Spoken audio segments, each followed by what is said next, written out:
So in this video I will show you how the Stripe integration is configured with the Salesforce. So currently I have logged into the Salesforce org, and in the next tab I have also logged into our Stripe account. So currently I have enabled the testing mode, so whatever the data we are creating right now will be only available for the testing purpose. It will not harm your actual account. So let me clear some test data that I have created earlier.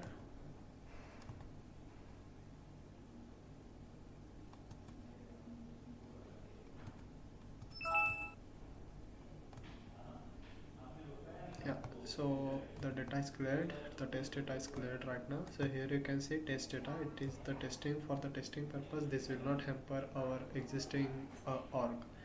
So let's start with the overall functionality right now. So what I will do, I will create a customer in the Stripe. I will create a payment under the Stripe, under that customer from the Stripe, and that particular contact and their payment will automatically get synced to the Salesforce org. So let's first check whether uh, the demo account, the demo account customer I'm going to create on the Stripe is present on the Salesforce or not. So I'm just typing as my email address over here. So here you can see currently there are no such kind of contacts present in the system. So what I will do, I will create a new customer in the Stripe account with my email address. I'm just putting the description as test. I'm creating it right now.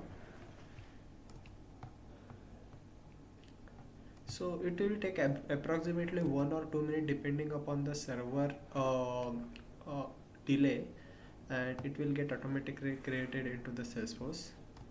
Let me search one more time. It's still in progress. Let's test again. Search with the string. That is, this is particularly the email address first part, the first part from the @ so my email address was venekarvela93@gmail.com, so I should test with this one.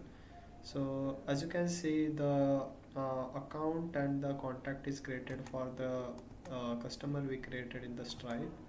So this was automatic over here, as the Stripe doesn't provide any first name last name fields while creating the customers. I'm just putting the account name or the contact name as the first part of the of the contact email. So here you can see the contact is created with for that particular email address, and the customer created in the Stripe. So let's add some payment records into the Stripe. So for that we need to have some sources. So let me add some dummy test account, test card number. So here I have added one dummy card, as you can see. Now we are good to add one more. So we are good to add the payment record. So let's add $20 as the payment. I'm clicking on charge customer. So the payment is created under the customer in the Stripe account, as you can see here. So it will take approximately 1 to 2 minutes to get synced into the Salesforce. So I have just refreshed and still it's not there. Oh yeah, it's over there. So here you can see the $20 amount opportunity is created with the opportunity name as whatever contact name, household, donation with the date when the donation happened. So here you can see the opportunity is also created, and under that the payment record is also there. You can see credit card swipe as this one. The $20 payment record is also there. So now let's add one more payment under this customer. creating the payment under the same contact. This time I'm giving wireless $50 and charging the customers. So I need to go to the same contact. So I'm on the contact record right now. So it will take 1 or 2 minutes. Yeah, it's over there. So here you can see the household donation for the second one is also created with the respective payment to that particular contact as well. So here you can see the $50 net amount is there, and also the payment for the $50 is also there.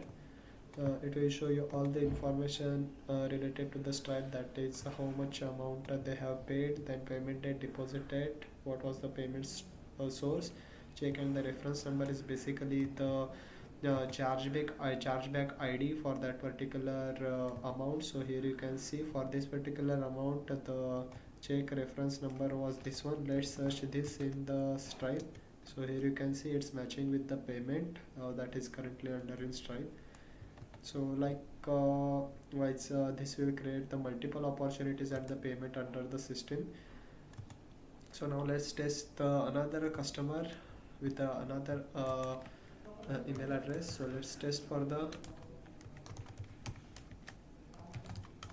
rahul@gmail.com. So I will be going to create this account on the Stripe. So currently there are no contacts for having this email address. So let's create a customer into the Stripe. So I'm clicking on new. I'm using the email address as rahul let's say test.com. I'm putting the description as test. So the contact is created, customer is created into the Stripe side.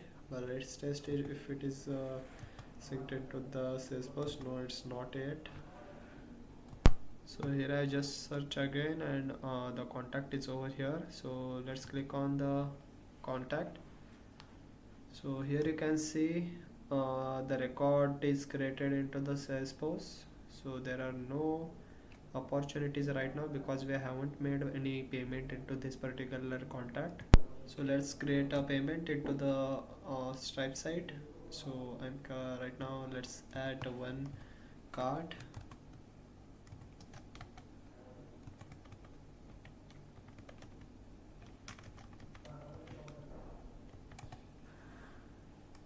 I'm adding the card right now. So card is added. Now let's create a payment of $100, let's say.